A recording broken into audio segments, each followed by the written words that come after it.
Ser Podcast.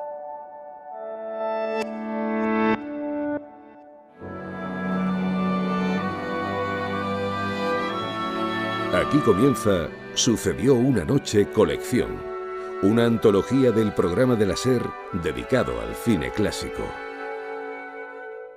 I wanna hide from the sun, I wanna live in the dark, I wanna go to the movies.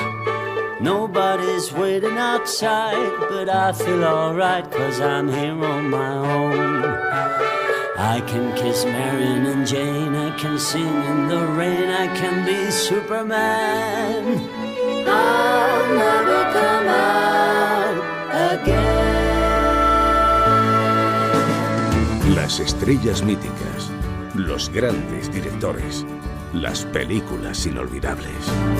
Don't look for me in the town, I'm not lost in the crowd, I am here at the movies. Bob is driving his cat, and Steve has a shark that's 30 feet long. I can fly over the cuckoo's nest and come again, 'cause I'm totally crazy. My eyes are wide shut at last.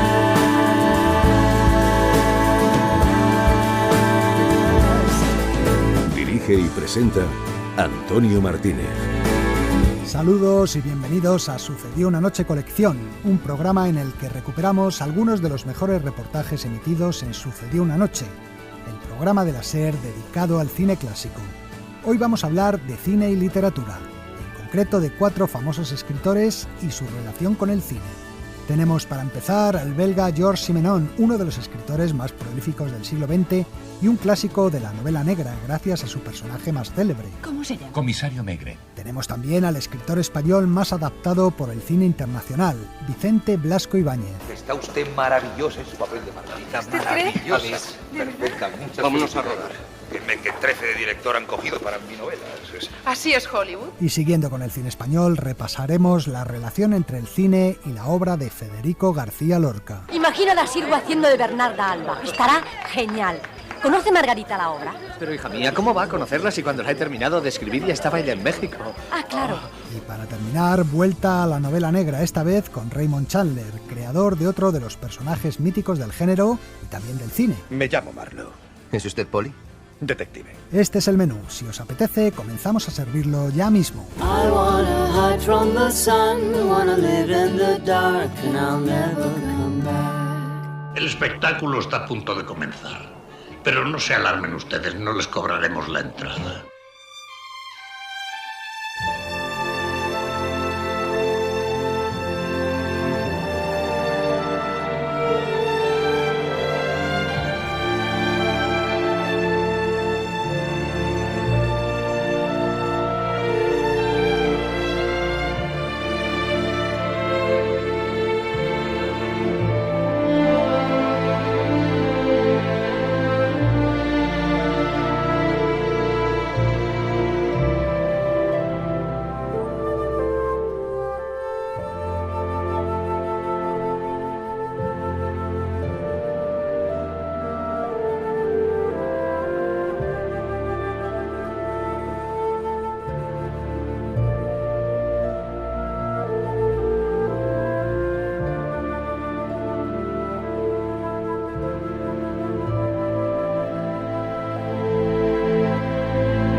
Y además de los reportajes, vamos a escuchar algo de música de cine con unos cuantos temas de bandas sonoras.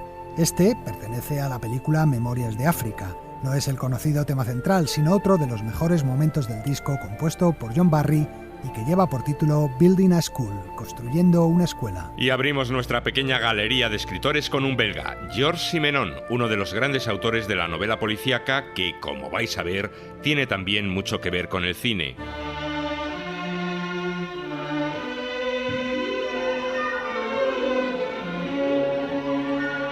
Empezaremos con algunas cifras. Georges Simenon es uno de los escritores más prolíficos de la historia. autor de más de 500 libros, 190 publicados bajo su nombre y el resto con diversos seudónimos. Ha vendido más de 550 millones de ejemplares en todo el mundo y su obra ha sido traducida a 87 idiomas, siendo el 17º autor más traducido de toda la historia de la literatura y el primero en francés entre los escritores del siglo XX. Bueno, yo creo que estamos tratando con un individuo de carácter extraordinario. Es curioso, he encontrado una extraña mezcla de fuerza de voluntad y debilidad, de frialdad y de capacidad emocional. Entre películas y series de televisión hay cerca de 70 adaptaciones a la pantalla de novelas de Simenon, algunas verdaderamente notables, como Monsieur Ir, que Patrice Lecomte dirigió en 1989, una historia de crímenes, amor y voyeurismo. ¿Quieres saber si yo estaba mirando por la ventana aquella noche? Si le vi llegar y despertarla para limpiar la sangre de Pierrette, a quien acababa de matar, y ocultar la gabardina manchada con su sangre. Pues sí, señorita, lo vi, como todas las noches. Lo vi todo. Obviamente, la mayor parte de estas adaptaciones se han hecho desde el cine francés. Grandes directores como Jean Renoir, Marcel Carné o Bertrand Tavernier convirtieron sus historias en películas. Claude Chabrol le adaptó 2 veces, en Betty y en Los fantasmas del sombrerero, protagonizada por el hace poco desaparecido Charles Aznavour. Usted lo sabe, Cachudas. Sí. Pero ¿sabe por qué? Maté a mi mujer hace 2 meses. Faltan 3 días para su cumpleaños y sus amigas tenían que venir a verla. Todos los años, desde hace 10, venían a visitarla el día de su cumpleaños. Por eso me vi obligado a matarlas, para que nadie se entere de que mi mujer ha muerto. Pero no solo el cine francés ha adaptado a Simenon. Hay también películas británicas, italianas, argentinas, húngaras o incluso de Hollywood. Si tienes tanto empeño en que te entregue la patrulla fronteriza, lo arreglaré. No puedes hacerlo. Un hombre ante quien respetuosamente todos se descubren tiene miedo al escándalo. Presidiario evadido, entregado por su hermano. Imagínate la cara de tus amigos. Estos son Van Johnson y Joseph Cotten en Barreras de Orgullo, un drama dirigido en 1956 por Henry Hathaway. En el cine español, Ladislao Batlle rodó en 1947 Barrio, con Manolo Morán haciendo de policía. Está claro. Robo. Usted se encargará del asunto, Castro. ¿Necesita ayuda? No, muchas gracias. Prefiero trabajar solo. Así me perderán antes el respeto. Es necesario que se olviden que soy un policía. En este barrio tenemos muy pocos amigos. Agustí Villaronga llevó a la pantalla El pasajero clandestino y Jesús Garay Los de enfrente. Yo me documenté un poco de por qué Simenon había escrito esta novela a los años 30 y parece ser que Simenon, viajando en barco, se encontró con un cónsul turco que huía del régimen opresivo soviético porque no lo soportaba, había tirado su carrera diplomática por la borda, iba huyendo de un régimen que no entendía, que era el régimen soviético. Pero de todos los personajes que creó Simenon, hay uno que destaca sobre los demás. ¿Servicio urgente de policía? Soy el comisario Maigret. Póngame con jefatura.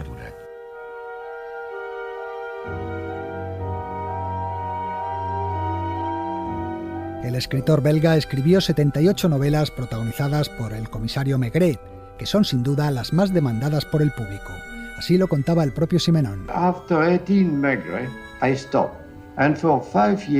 Después de escribir 18 novelas de Maigret, decidí parar, y en los 5 años siguientes, mientras escribía otro tipo de novelas, no dejaba de recibir cartas de lectores y comentarios de críticos que me pedían que volviese a Maigret, así que lo hice, pero decidí escribir tan solo una novela al año con ese personaje, y lo he cumplido desde entonces. Las escribía sobre todo en agosto, cuando el calor me provocaba pereza para abordar historias más complejas. Entonces escribía un Maigret. A Maigret le han puesto rostro en la pantalla actores como Jean Gabin, Gino Cervi, Michael Gambon, Rowan Atkinson o el mismo Charles Laughton, que hizo de comisario en El hombre de la Torre Eiffel. ¿El señor y la señora Kirby? Sí. El inspector Maigret de la Policía Judicial.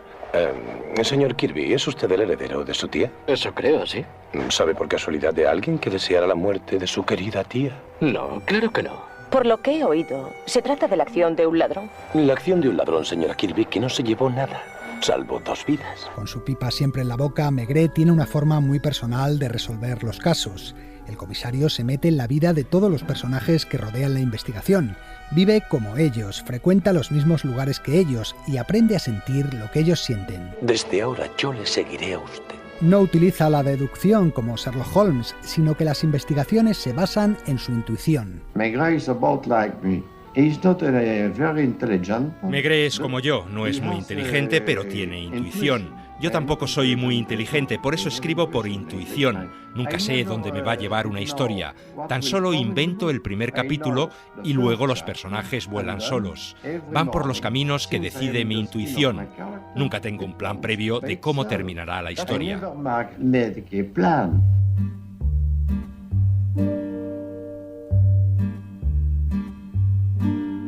Si al comisario Maigret le hubieran encargado investigar la vida de Georges Simenon, empezaría como es habitual. Bueno, tengo que hacerle unas preguntas. En este caso sería difícil porque Simenon murió hace 30 años, pero no sería la primera vez que Maigret se ha encontrado con un cadáver y a partir de ahí ha tenido que reconstruir toda su vida. ¿Quieres hablarme de tu mamá? Y así Maigret descubriría que su madre era una mujer muy supersticiosa, tanto que a pesar de haber nacido el 13 de febrero de 1903 en la ciudad belga de Lieja, le inscribió como nacido el día 12.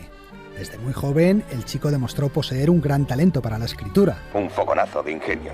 Pero el ingenio es como todo, hay que tenerlo desde niño. Con 17 años ya trabajaba como periodista. Un par de años después se trasladó a París y empezó a escribir decenas de relatos y novelas que firmaba con seudónimo. Cada mes escribía 4 o 5 novelas porque apenas me llevaba 3 días escribir cada una.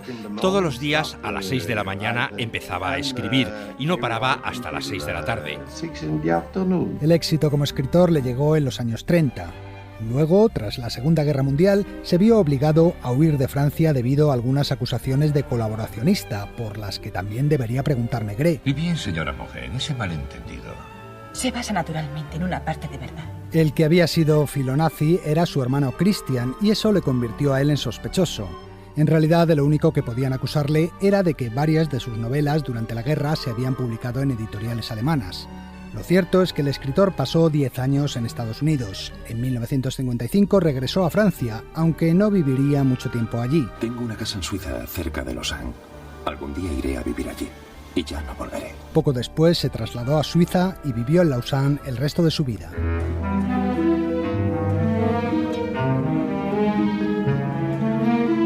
Simenon era un escritor que trabajaba con una gran disciplina.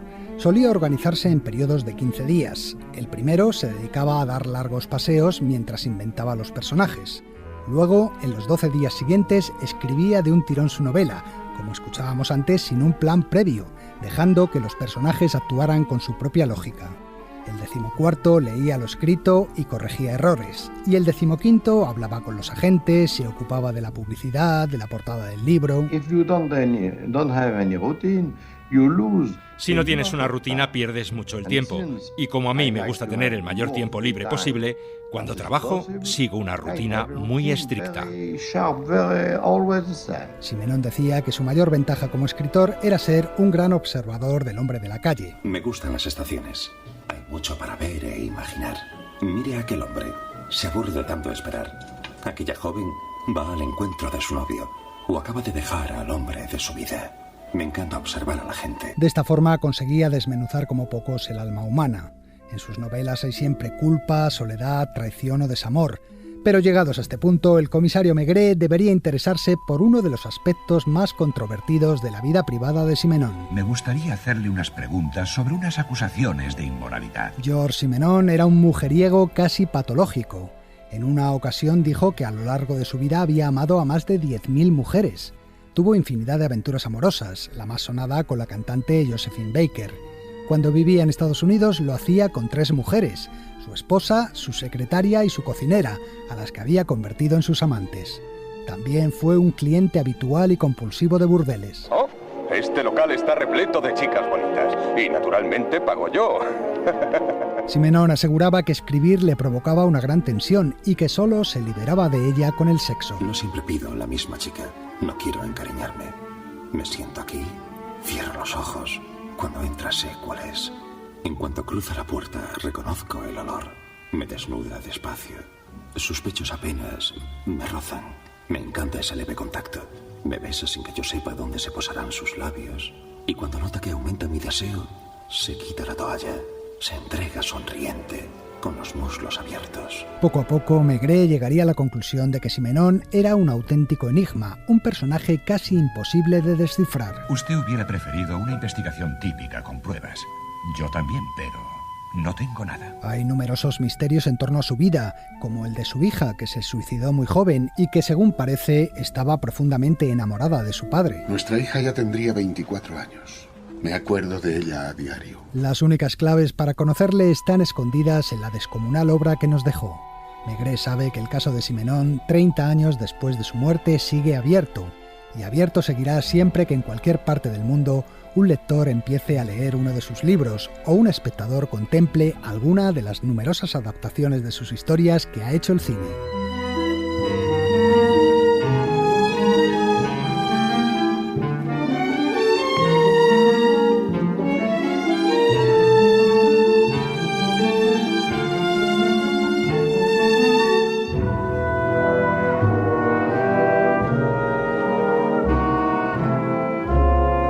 Sucedió una noche.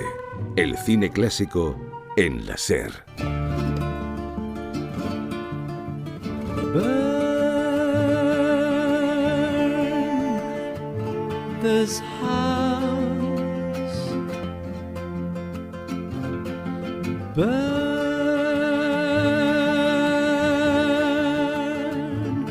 it blue.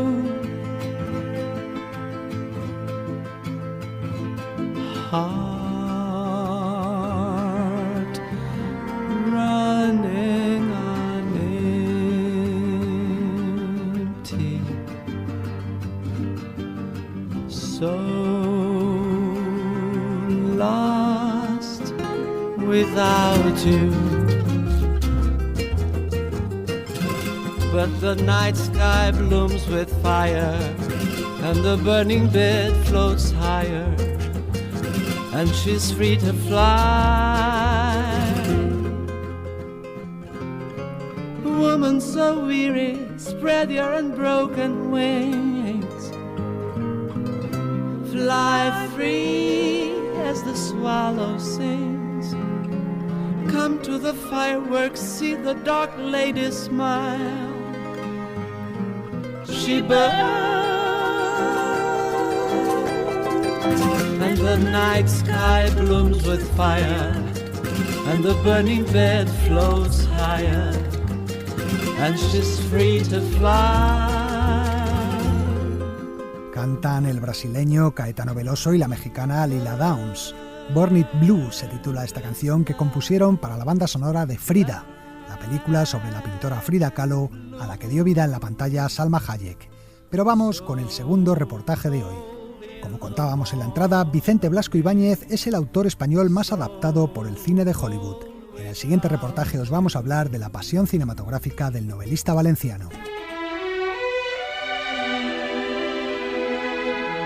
El cine había nacido y se estaba desarrollando a su alrededor, pero ni los escritores de la generación del 98 ni la mayoría de los autores literarios de comienzos del siglo XX mostraron gran interés por el nuevo arte, más bien lo trataban con desprecio. Mire, Unamuno, los tiempos cambian, el mundo cada vez es más pequeño y se necesitan ideas más ambiciosas. Invéntese usted una religión que yo me encargo de venderla en América. ¿Pero qué dice? Sí, hombre, sí, con el cinematógrafo. Hubo algunas excepciones, eso sí, como la de Benavente, que llegó a dirigir 3 películas, Eduardo Marquina, Ángel Guimerá y, por encima de todos, Vicente Blasco Ibáñez. Yo soy un apasionado del cinematógrafo. No tiene nada que ver con el teatro, es como una novela en imágenes. En una carta a Martínez de la Riva, fechada en 1921, el novelista escribía: Puede uno, gracias al cinematógrafo, ser aplaudido en la misma noche en todas las regiones del globo. Esto es tentador y conseguirlo representaría la conquista más enorme y victoriosa que puede coronar una existencia. Y en otra fechada en 1927 decía: El día que encontré mi retrato y el nombre de una de mis novelas sobre la puerta de un cinema de Kioto, la ciudad más japonesa de Japón donde yo era el único que no llevaba kimono, me convencí de la formidable expansión mundial de la cinematografía, liderada por los norteamericanos. Fascinado como estaba por el séptimo arte, Blasco se lanzó a la aventura cinematográfica. Bueno, ya veis, ahora me dedico al cinematógrafo. Es el arte del futuro. Te advierto que con solo adaptar Sangre y Arena pienso hacerme rico. Y efectivamente, él mismo dirigió en 1916 una adaptación de la novela en una coproducción hispano-francesa. No, hombre, que no, señorita. Más emoción, más pasión en el beso. J'ai fait des cours avec Sarah Bernard. Pues a ver si se nota, jovencita. Toreador, no parpadee que está muerto. Pero bueno, René, ¿de dónde habéis sacado a esta inútil? ¿Esta es la amante del ministro? En años siguientes dirigiría otra película más, La vieja del cinema, de la que no se conserva copia, e intentaría sin éxito sacar adelante otras 2 producciones.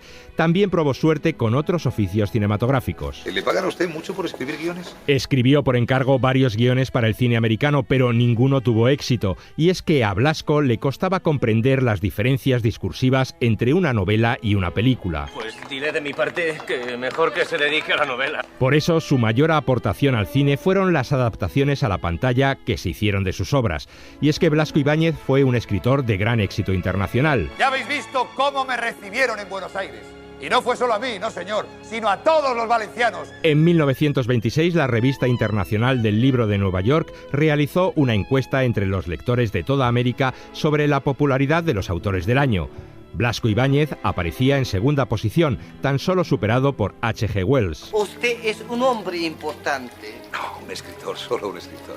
Su voz es la voz de la verdad. Sus argumentos melodramáticos y populistas eran muy apropiados para la pantalla y además añadían otro factor muy atractivo que estimulaba la imaginación de los espectadores: un exotismo repleto de toreros y pescadores de la Albufera. Si fuese hombre intentaría torear.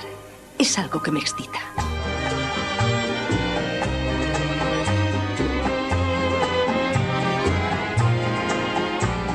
Le llamaban el Zola español, un escritor naturalista y muy implicado en los acontecimientos sociales y políticos de su tiempo. A ver si nos enteramos de que este es un periódico republicano y liberal que defiende los derechos de los trabajadores. ¿Estamos? Y al próximo que no se entere lo despido. Fue fundador del diario Pueblo de Valencia y uno de los diputados republicanos más combativos en la España del rey Alfonso XIII. Pero insensato. Insultar al ejército. ¿Cómo se le ocurre? Destruya este escritor. Mire, Canalejas, yo aquí no digo sino la verdad. Y como dijo Zola, cuando la verdad se abre camino no hay una fuerza que consiga detenerla.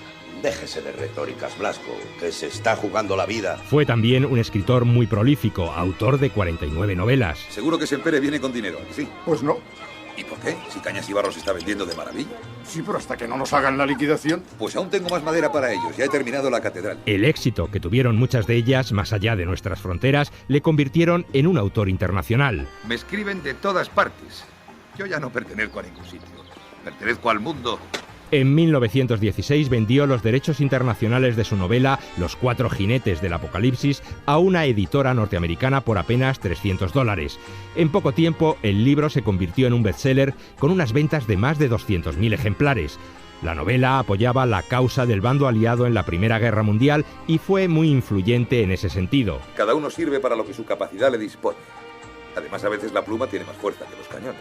En 1921, la novela fue adaptada al cine en una gran superproducción que sirvió de paso para lanzar la carrera de Rodolfo Valentino. Esta es una secuencia de guerra y el señor Valentino solo se preocupa por el maquillaje. Venga, vamos a repetir. Los 4 jinetes del Apocalipsis volvería a ser llevada al cine en 1962 por Vincente Minnelli, con Glenn Ford de protagonista, adaptando su argumento al contexto histórico de la Segunda Guerra Mundial. Los nazis no permitirán que una ciudadana francesa salga de la Francia ocupada. A no ser que mi tío nos lo arreglara. Podría pedírselo. Sí, quizá pudieras. Pero no lo harás. Y yo tampoco quiero que se lo pidas. Ni a él, ni a ningún alemán.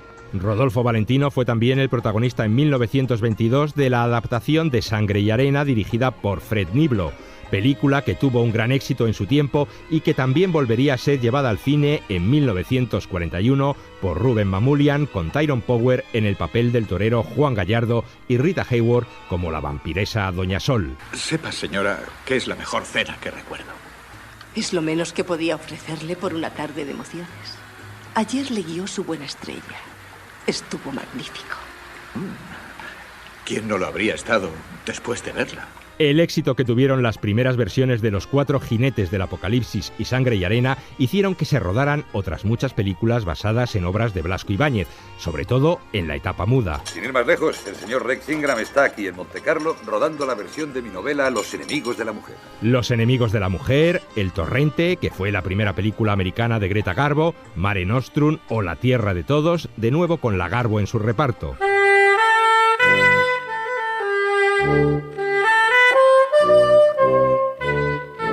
En En España también se rodaron numerosas adaptaciones de novelas de Blasco Ibáñez. La primera, en 1913, fue Tonto de la Huerta, basada en su cuento Demonio.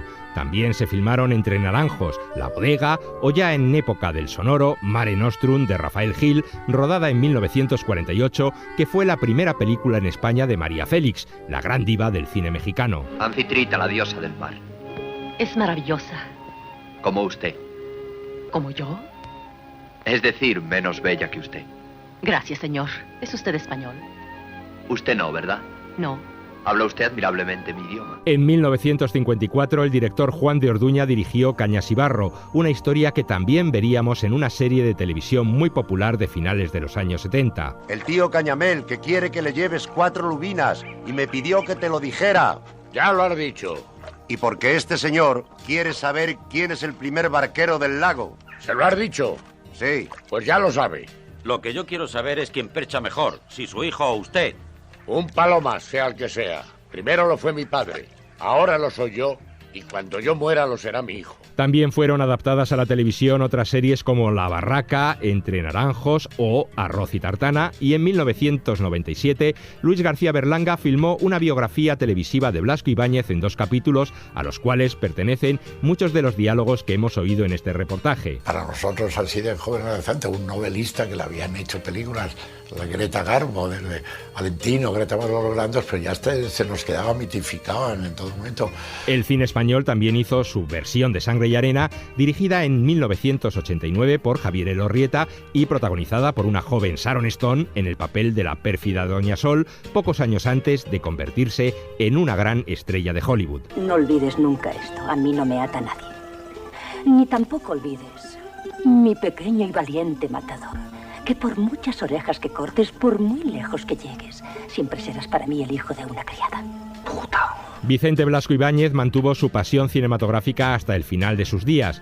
Pasó sus últimos años preparando un guión sobre el descubrimiento y la conquista de América que le hizo recorrer Extremadura para documentarse sobre la tierra natal de los conquistadores. No llegó a terminarlo.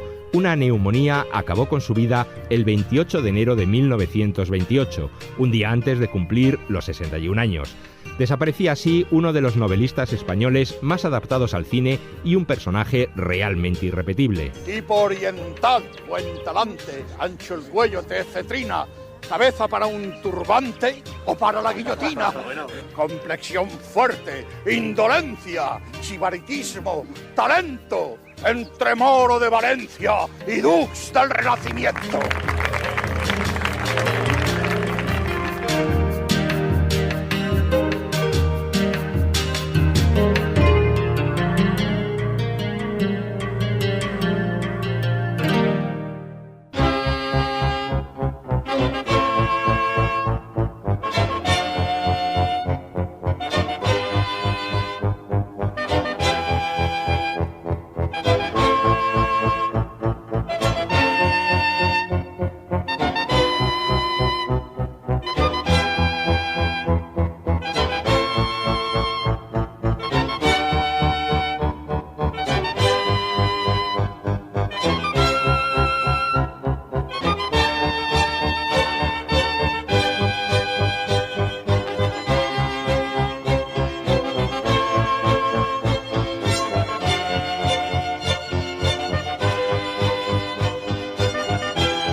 Michael Nyman adapta a Henry Purcell en esta pieza que sonaba en la banda sonora de la película El contrato del dibujante de Peter Greenaway. Y tras Blasco Ibáñez, seguimos con autores españoles para hablar ahora de uno de los poetas y dramaturgos más grandes que ha dado este país. Federico García Lorca. Así es. Vamos a darle un repaso a la relación que el poeta de Fuentevaqueros ha tenido con el cine.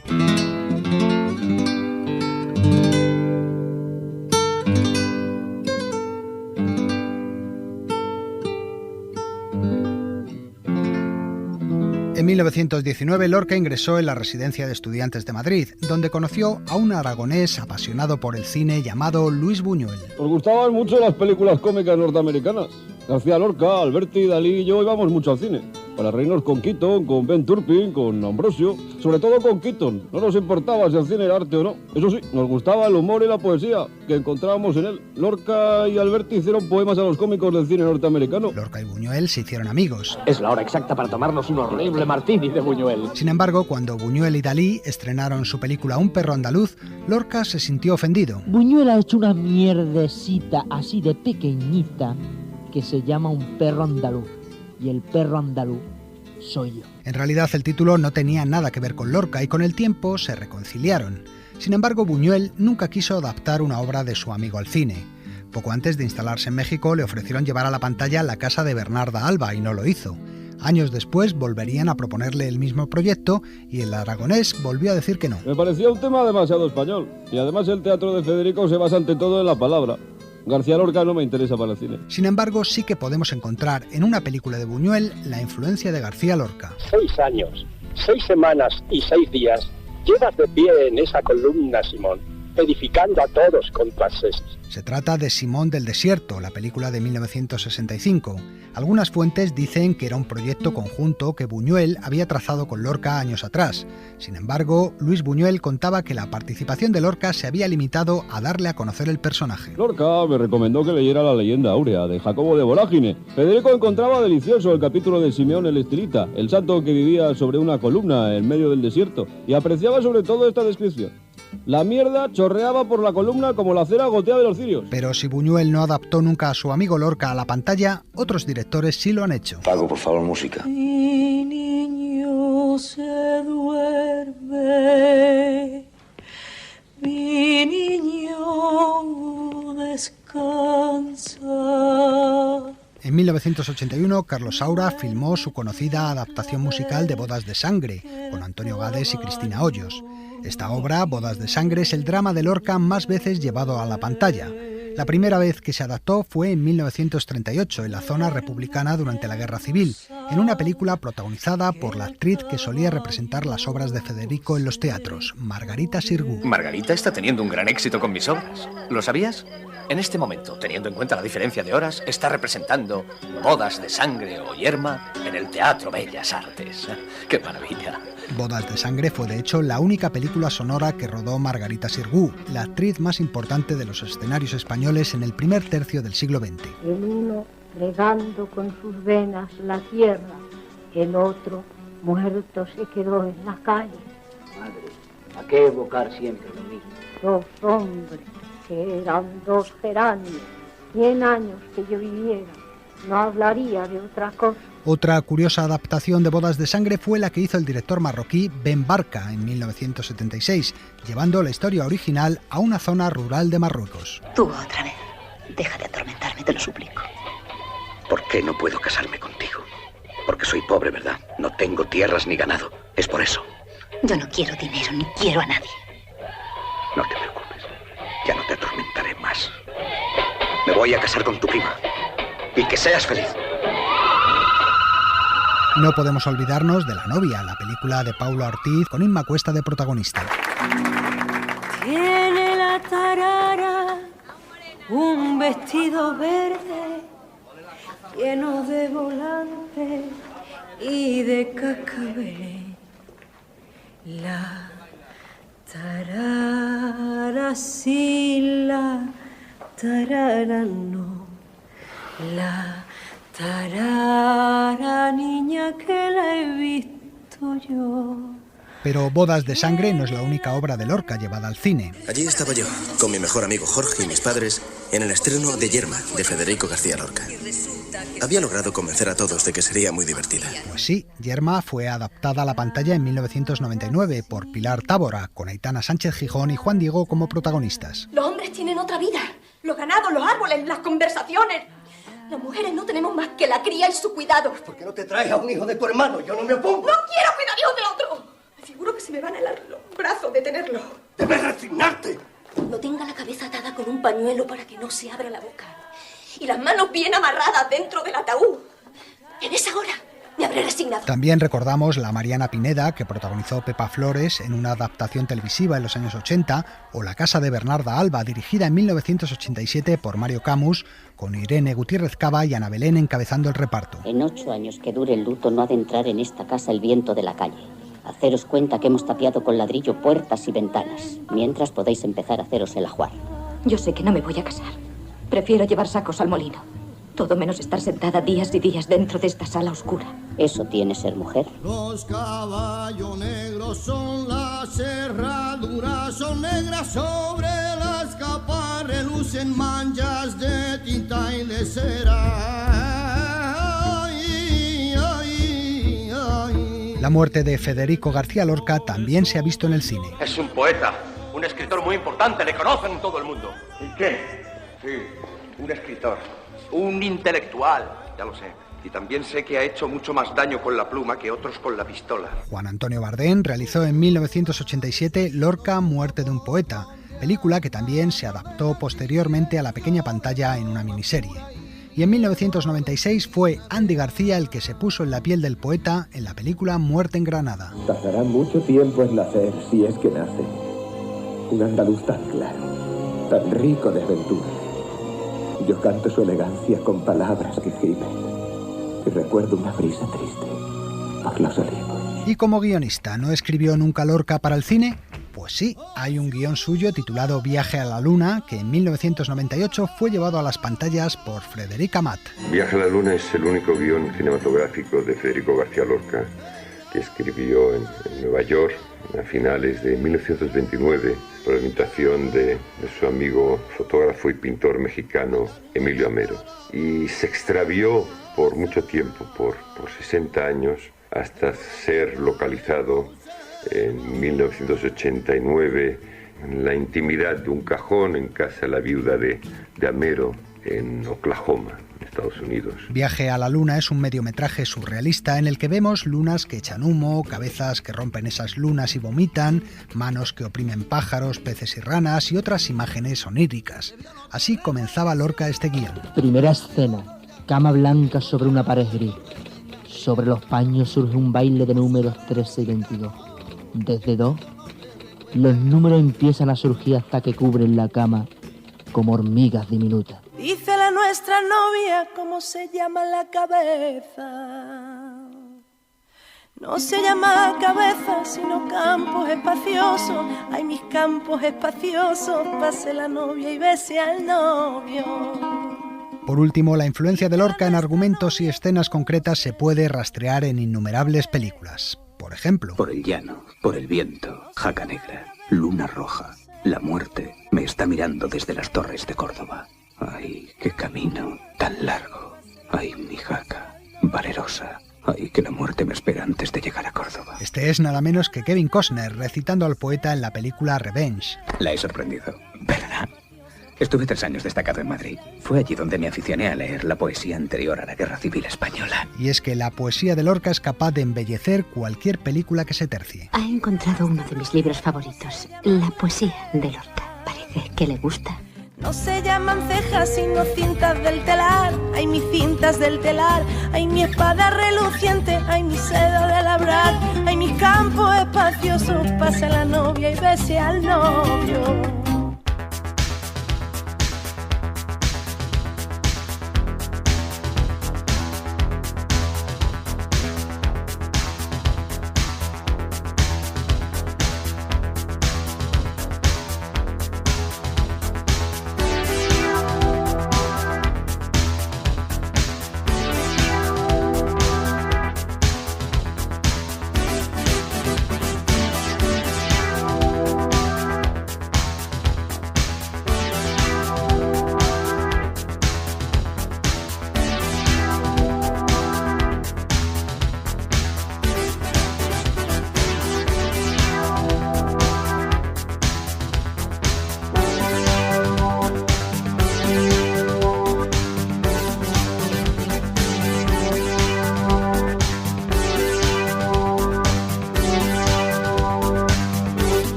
música es obra de Giorgio Moroder y la compuso para la película Metrópolis, de Fritz Lang, una de las obras maestras del cine mudo que se reestrenó en 1984 con una banda sonora creada para la ocasión por el músico italiano, con su sonido electrónico de sintetizadores y cajas de ritmo. Pero vamos ya con el último reportaje de este Sucedió una noche colección. Empezábamos el programa hablando de Georges Simenon y de su personaje más famoso, el comisario Maigret, y vamos a cerrarlo con otro especialista de la novela negra, en este caso norteamericana, Raymond Chandler. Os vamos a hablar de este escritor y sobre todo de su personaje más emblemático, el detective Philip Marlowe. Philip Marlowe quizá no habría existido de no ser por la afición de Chandler a la bebida. Sally, el señor no ha llegado todavía. ¡Uy, todavía no! Y tal como se fue ayer por la tarde, me temo que tardará en llegar. Estamos en 1932, en las oficinas de una importante compañía petrolera en Los Ángeles. Buenos días, Sally. ¿Hay algún recado para mí? Hombre, no, pero yo creo que el ambiente no está para bollos, ¿eh? Chandler, ejecutivo de la empresa, vuelve a llegar borracho al trabajo. A pesar de que durante muchos años ha sido un hombre eficiente y leal a la compañía, los jefes no tienen más remedio que tomar una decisión. Verá, Raymond, la situación se ha vuelto insostenible. Nuestra compañía no puede permitirse el lujo de tener en su staff directivo a alguien como tú. Sí, es insostenible porque me voy bamboleando. Es insostenible. Despedido de su trabajo, Chandler coge su coche y se traslada con su mujer a Seattle. Ha decidido comenzar una nueva vida, dedicándose a aquello que de verdad le gusta y que hasta entonces no había sido más que una afición, la literatura. Al principio malvivía vendiendo algunos relatos para los pulp, las revistas de kiosco, pero en 1938 y a los 50 años de edad empezó a escribir su primera novela. Eran cerca de las 11 de la mañana a mediados de octubre. Un relato policíaco contado en primera persona por el detective protagonista. Había nacido Philip Marlowe.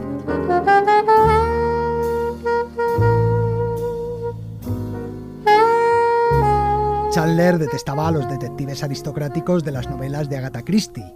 A diferencia de ellos, su protagonista sería un hombre de la calle. Tengo un sombrero, un traje, un revólver y nada más. Mientras que los detectives deductivos pensaban y analizaban, Marlowe actuaba. Creo que te equivocas conmigo.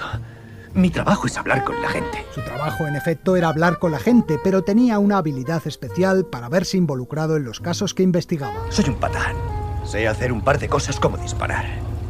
Cumplir mis promesas. Seguir a un tío aunque camine hacia atrás. Entrar a ciegas donde sé que me esperan problemas. Eso es lo que hago. Gano $100 diarios y no se me compra ni se me presiona. De su biografía no sabemos demasiado. Hábleme de usted, señor Marlowe. Bueno, la verdad es que no hay mucho que contar. Tengo 40 años y fui a la escuela superior. Y es que en sus novelas Chandler no da demasiados datos. ¿Ha estado alguna vez en la cárcel?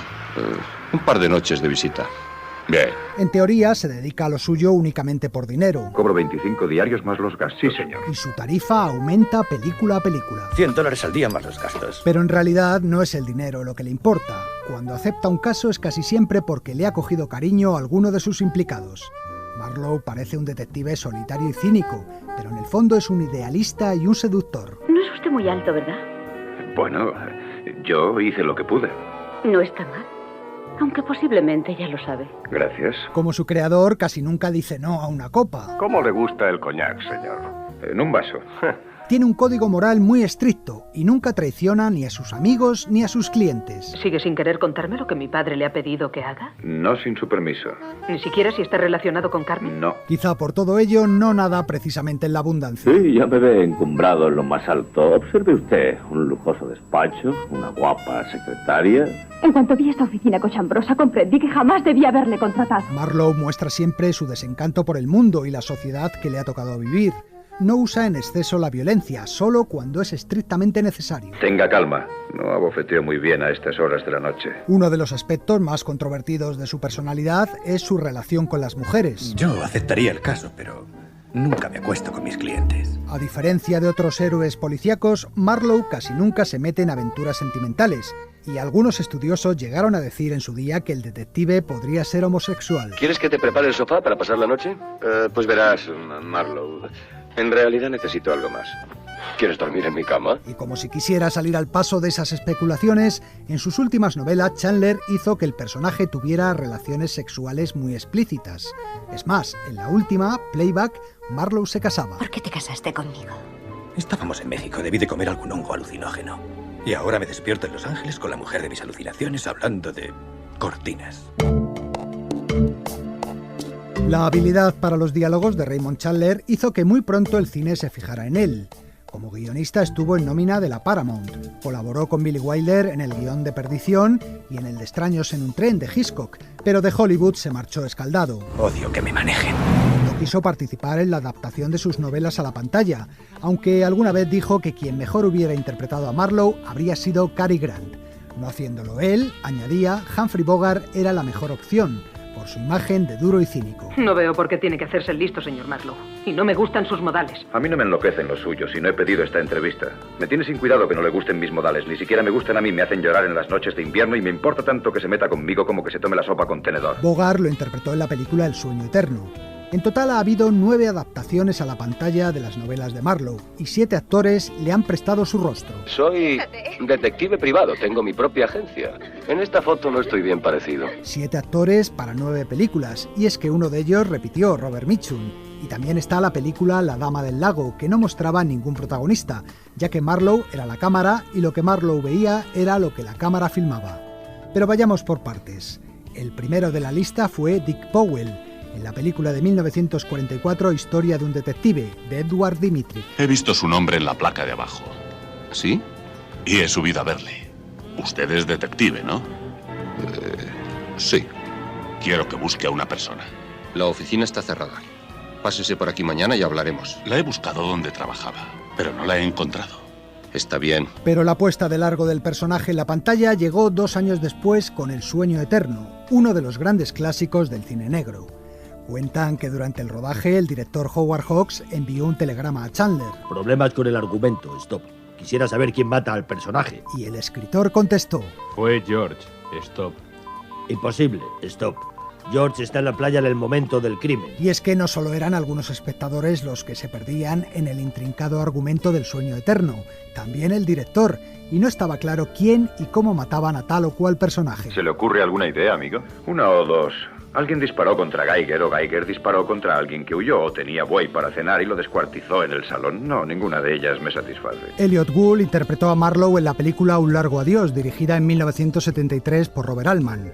El que fuera marido de Barbara Streisand, muy popular en esos años, daba vida a un detective menos duro que el de Bogart, pero más irónico y divertido. ¿Dónde estuvo anoche, Marlowe?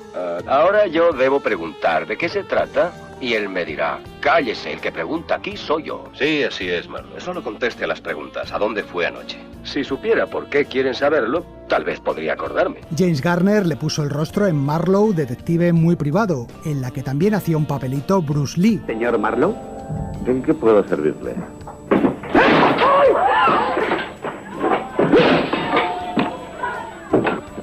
Ya veo que es usted un hombre muy frío. Pues está usted equivocado, soy un hombre nervioso. Ese perchero ha pertenecido a mi familia durante varias generaciones. ¿Le gustaría ver a usted el perchero de su abuelita hecho añicos? Y Robert Mitchum, como decíamos, es el único actor que le ha interpretado en 2 ocasiones. En Adiós muñeca, de 1975, y en Detective privado, estrenada en 1978. Esa gente ha liquidado a Tommy Ray y a la señora Florian. ¿Por qué me cuenta todo esto?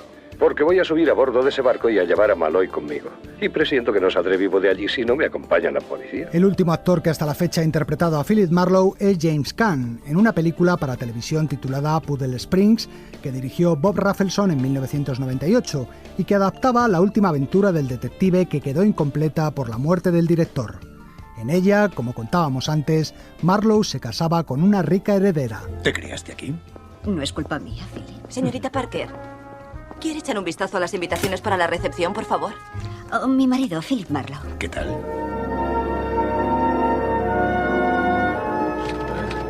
No puedo. Que te jodan, Marlowe. Pero hoy no se me ocurre nada para ti. Y además, se me ha acabado el whisky. ¡Sale! ¿Sí? ¡Baja! ¡A por una botella! Desde que se quedó viudo, Chandler vivió sus últimos años entre homenajes, alcohol y mujeres que trataban de quedarse con su herencia. Murió el 26 de marzo de 1959 víctima de una pulmonía. En su máquina de escribir quedaba a medio camino esa nueva aventura, Puddle Springs, en la que el detective se casaba. De haber vivido, Chandler habría demostrado al fin que aquel tipo duro, cínico y de apariencia desencantada era, como muchos sospechaban, todo un sentimental.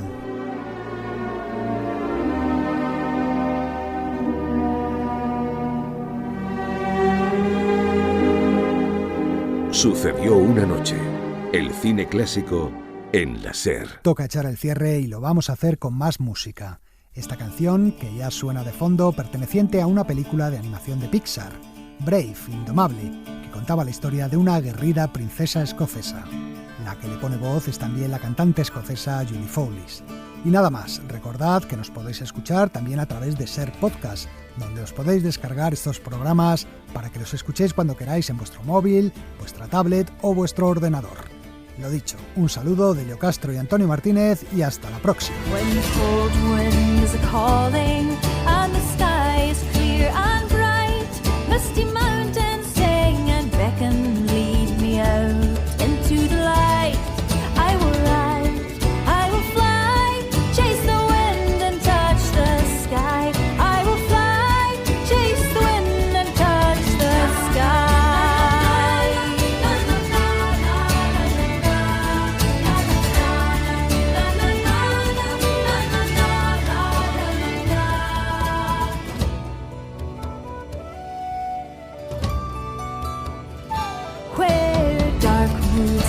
Secrets and mountains are fierce and bold.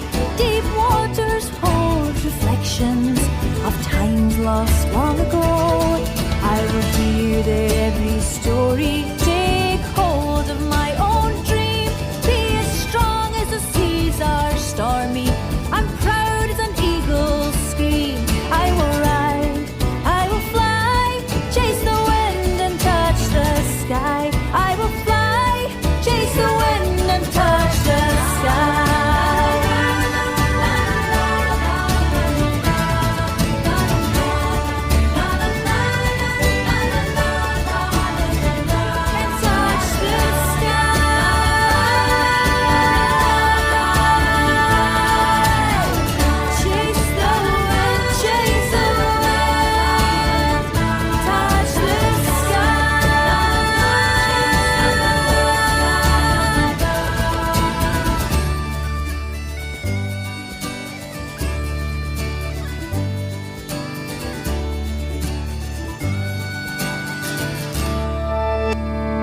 Cadena SER. La radio.